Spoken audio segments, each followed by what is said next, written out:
여러분 안녕하십니까, 강신업 변호사입니다. 자, 후반기 국회, 이번에 이제 6월부터 국회 후반기 원구성이 되는데요, 민주당이 상임위원회 100% 자기들이 갖겠다라고 선언했습니다. 정청래가 안 되겠다, 우리 여당이 상임위원회 전무 위원장을 차지하겠다라고 선언한 겁니다. 이제까지 그런 적은 없었습니다. 군사 독재 정권에서도 상임위원회를 이렇게 나눠갔습니다. 의석수에 비례해가지고. 근데 얘들은 눈에 뵈는 게 없어요. 저번에도 문재인 때 상임위원회 독식을 저들이 한번 한 적은 있습니다. 그런데 그때도 비난이 많아지자 결국은 다시 또 상임위원회를 국힘에도 넘겨주고 했는데, 이번에 자기들이 다 갖겠다는 겁니다. 왜 그러느냐, 상임위원장을 우리가 가지면 그 위원회는 또 저것들 마음대로 하기가 어렵거든요. 그러니까 이제 그것도 못 봐주겠다는 거지. 완전히 대한민국이 이제 쟤들이 입법부, 행정부, 사법부까지 다 장악하니까 눈에 뵈는 게 없는 겁니다. 자기들은 멋대로 하겠다는 겁니다. 그런데도 불구하고 국힘 의원 말로만 어쩌고저쩌고 하고 할 뿐이지 그거 막지를 못하고 있습니다. 고하승 주필이 또다시 말이죠, 정말 혼자 분투하는 것 같아. 우리 언론인 중에서는 지금 또 페북에 글을 써가지고 여당 상임위 독식 꿈도 꾸지 마라 라는 글을 썼는데, 그거부터 잘 싸워주고 있습니다. 강신업 TV에서도 말이죠, 이렇게 열심히 싸우는 우리 고하승 주필의 글을 또 소개함으로써 또 상임위 저들이 다 차지하려는 저 야욕을 분쇄하는데 일조를 하고자 또 여러분께 이 글을 소개시켜 드리겠습니다. 더불어민주당이 오는 6월 국회 후반기 원구성 협상을 앞두고 상임위원회 100% 독식을 공개적으로 선언했다. 민주당이 민생법안이라고 자평한 각종 법안 추진에 국민의힘이 비협조적이라는 게 독식해야 할 이유라고 한다. 민주당이 지금 지들이 다 가져야 되는 이유가 뭐냐, 민생법안에 국힘이 협조를 안 했대. 말도 안 되는 소리를 하고 있는 겁니다. 한마디로 소수 야당이 감히 거대 의석을 지닌 민주당이 하자는 대로 순순히 따라오지 않고 저항의 의미로 몸부림치는 걸 용납할 수 없다는 뜻이다. 하자면 하지 왜 말이 많으냐, 이런 얘기다. 군사정권 당시에도 행포는 없었다. 이런 행포는 없었다 이 말입니다. 국민의 눈치를 보면서 야당에 내줄 것은 내주면서 타협하는 척이라도 했다. 그런데 지금 민주당은 그런 척조차 하지 않는다. 입법부를 장악하고 행정부까지 장악한 그들이 사법부마저 3대 악법으로 무너뜨리게 되자 눈에 뵈는 게 없는 모양이다. 실제로 정청래 민주당 대표는 23일 경남 봉화마을에서 현장 최고위원회의를 주재하고, 민주당은 집권 여당의 책임과 국민에 대한 도리를 다하기 위해서 후반기 상임위 구성과 운영을 100% 민주당이 맡아서 책임지도록 하겠다라고 말했다. 정청래는 지난 20일 열린 의원총회에서도 100%이라는 민주당이 맡아 책임지고 하겠다는 원칙이라면서 우리도 미국식으로 전 상임위를 독식하겠다라고 선언했다. 이런 때는 또 미국 갖다 붙이는 거예요. 앞서 이재명이 최근 국무위원 회의에서 국민의힘이 위원장을 맡은 정무위원회를 직접 거론하면서 야당이 위원장이면 일을 못하느냐라고 지적하자 집권 여당 대표가 독식이라는 표현까지 써가며 상임위 전면 장악 의지를 드러낸 것이다.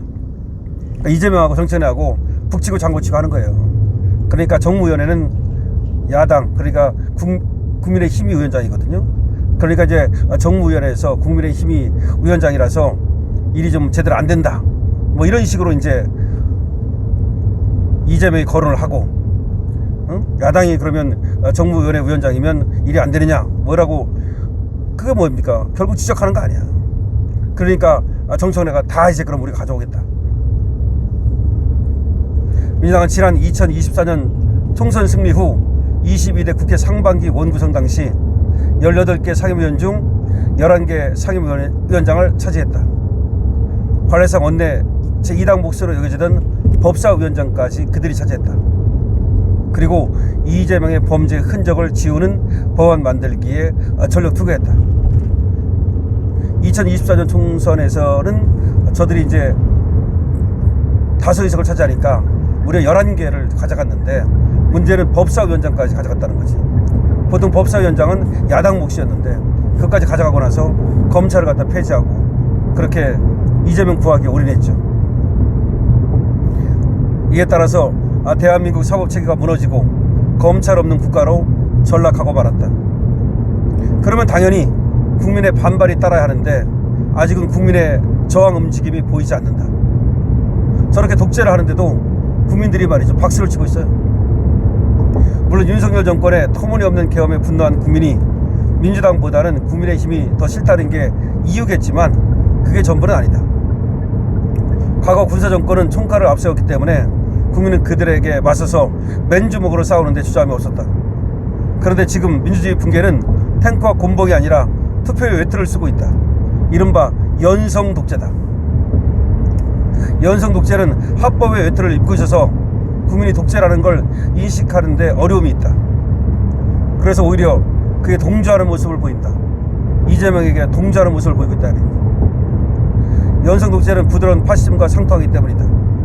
파시즘의 특징은 죽창가와 같은 민족주의를 내세워 국내의 정책 위기들을 모면하는 전략을 구사한다. 중국의 문화혁명과 홍위병들이 활기를 치도록 한 것 역시 연성 독재 방식이다. 민주당이 이른바 개딸들을 앞세워 마치 그들의 요구를 수용하면서 국민의 요구를 수용하는 것처럼 선전을 하는 것도 연성 독재 방식이다. 그렇게 해도 이재명 국정 운영 지지율과 민주당 지지율이 올라가기만 한다. 그러다 보니 일반 국민은 안중에도 없다. 굳이 국민에게 잘 보이기 위해 척을 할 필요조차 느끼지 못하는 것이다. 하지만 국민도 머지않아 연성 독재의 위험성을 깨닫게 될 것이고, 그러면 민주당 정권이 무너지는 건 시간 문제다. 어쩌면 정청래 대표의 상임위 100% 독식 선언이 그 신호탄이 될지도 모른다. 우리 현대사는 산업화와 민주화를 동시에 성취한 위대한 역사였다. 박정희의 산업화가 대한민국을 발전시킨 원동력이 되었다면 60민주항쟁과 대통령 직선제 도입 등은 국민의 힘으로 일궈낸 민주화의 쾌거였다. 이런 저항의 역사를 가진 위대한 대한민국 국민이 다시 또 위대한 저항의 역사를 써내려갈 수 있다. 경고한다. 민주당은 상임위 100% 독식이라는 탐욕을 버려라. 꿈도 꾸지 마라. 그러다 침묵하는 다수가 깨어나 집권 세력의 행포에 맞서 저항의 횃불을 들 수 있다는 것을 명심하라. 이재명 정권이라는 배를 띄운 민심의 바다가 그 배를 뒤집어 버릴 수도 있는 것이다. 군주 민수. 자, 고화승 주필의 또 정말 촌철살인의 글인데요. 지금 정청래가 그리고 민주당이 상임위를 갖다가 독차지하겠다라고 선언을 했다는 겁니다. 하지만 꿈도 꾸지 마라 라고 하는 것이 고화승 주필의 얘기입니다.